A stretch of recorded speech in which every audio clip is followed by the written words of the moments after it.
初心者が生き延びる設定。この設定をするとかなりの高確率で生き残れる。ですがゼロにはならないかもしれないけど、ストレスは軽くなるはず。では早速、設定スタート。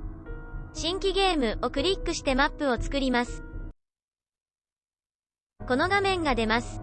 このままでスタートもできますが、設定を変更することもできます。ゲームワールドの矢印をクリックするとマップ選択できます。初心者向けのマップは固定マップのネーブスジェーン。域などの情報もたくさん出ているので、わからないことの答えが見つけやすいです。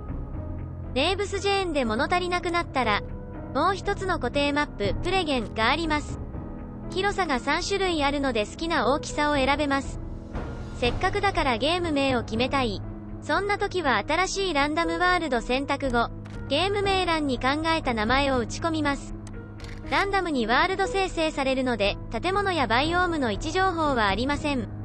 位置はわからないけど、見つけた建物やバイオームの情報は、調べたらわかるので情報少なめでもいい方におすすめ。適当に名前を打ち込んだら、ワールドのサイズを選びます。次は地域。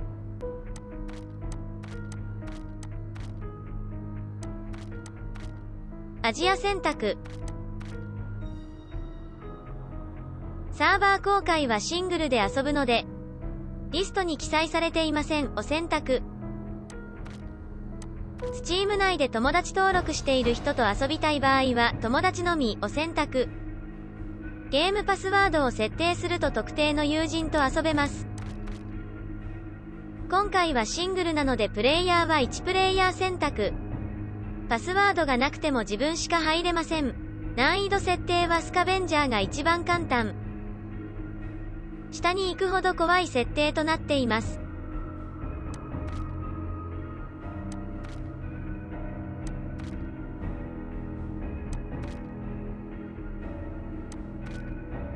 今回はデフォルトの冒険者で行ってみようと思います。24時間サイクルはゲーム内の24時間をリアル時間でどれくらいにするか設定できます。とりあえず一番長い120分を選択。日中はデフォルトのまま18時間でいいと思います。次はタブにある基本をクリック。ブラッドムーンは 7DTD のお祭りとも言える敵の襲撃イベント。強敵が来るので十分注意のお祭り。デフォルトでは 7DTD の名前にもあるように7日おきにお祭りイベントが発生。頻度を上げたければ短くできるけどおすすめはしません。始めたてだと脅威なので、できるだけ頻度を下げるのがおすすめ。右の矢印で日にちを選びます。ゲーム内カレンダーで30日ごとにお祭りがやってきます。範囲は日にちを前後させる設定なので0日推奨です。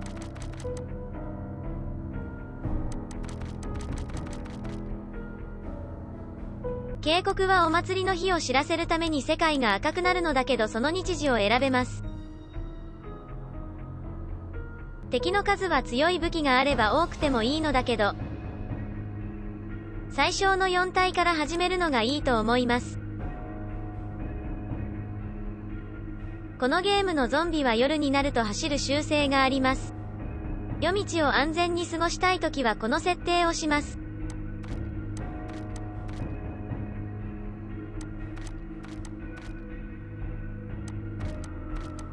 これでゾンビは走れなくなりました。ゾンビ感覚のところは必ずオフのままにしておきましょう。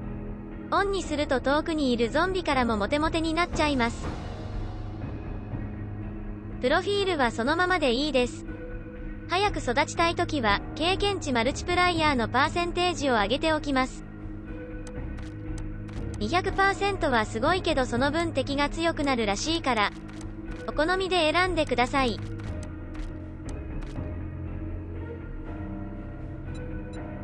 次は詳細タブです。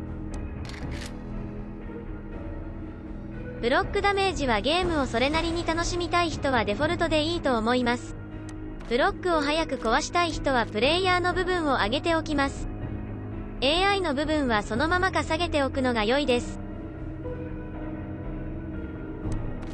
略奪品を上げておくとアイテムが早く溜まります。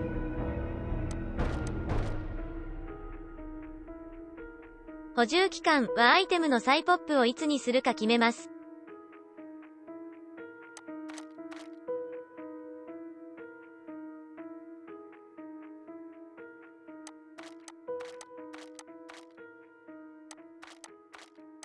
一番短いのが5日ですね。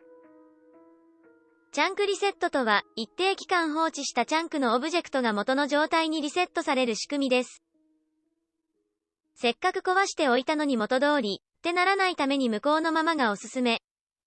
デフォルトでは死亡時に死亡した場所に、アイテムがリュックに入った状態でドロップしてしまいます。ダッシュを選択しておくとデスしても荷物を持ったまま復活できます。エアドロップは飛行機からもらえるプレゼントの日にちの間隔を選べます。毎日欲しいから毎日に設定。空輸の落下地点はプレゼントが落ちた位置を知らせるか選べます。もちろん知りたいです。なのでオンのままにします。設定が終わったらいよいよスタート。マップが生成されるのに約10分かかりました。始まった。最初は画面の指示通りにクエストを進めます。右側に出るので分かりやすいですね。終了はエスケープキーからできます。終了するとこの画面に戻るので続きがしたいときには、ゲームを続けるをクリック、作ったワールドを選択で続きから開始できます。いつでも設定は変更できるので、慣れたら怖い設定に戻せます。オプションからも大事な設定を変更しておきます。オプションからディスプレイ選択。明るさを 100% にしましょう。そうすればクエストで突然地下に行かないといけなくなった時に、松明を忘れていても昼間みたいに明るいです。もちろん夜も視界良好。少し前に作ったこのワールド。23日目だけどビーカーが見つかりません。ワールドのタイプはプレゲン典型。最初のトレーダーはジェンさん。ジョイで医療品に定評がある。ここからはネタバレ含むのでご了承ください。クエストをここでもらうのでついでに商品チェックはしてたんです。何日か前まではビーカーが1200円で売ってたんだけど、ビーカーを必要とする時期に来てみたら消えていました。次の補充は25日ビーカー仕入れてください。こんな失敗はしないようにビーカー見たら即買いましょう。水を確保する方法に変更があって、真水は水滴収集機で確保する必要があり、この水滴収集機を作るためには、トレーダーからウォーターフィルターを2200円で購入しないと作れないんです。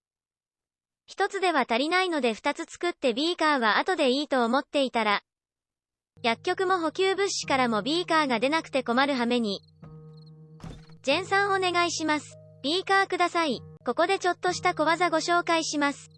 1日の時間を120分にすると昼の時間が伸びて、クエストをこなしやすかったり色々便利なんだけど、装備が整っていない夜の間はできるだけ閉じこもって、静かに過ごしたいですよね。だけど静かにしている間もお腹は減っていくし、喉が渇いていきますよね。それに待っているだけでリアルの時間も経過するから、色々もったいないですよね。そのあたりを解消するために一手間の工夫をします。7DTD の夜は22時から4時までです。なので22時になったら一旦ゲームを終了します。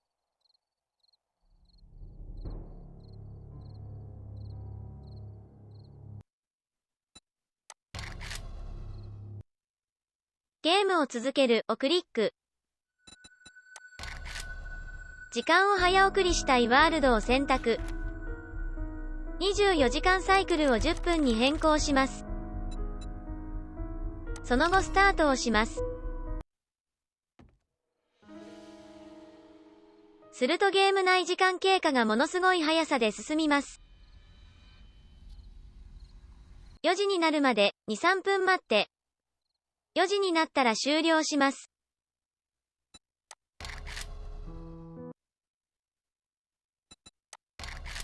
24時間サイクルを120分に戻しスタートをします。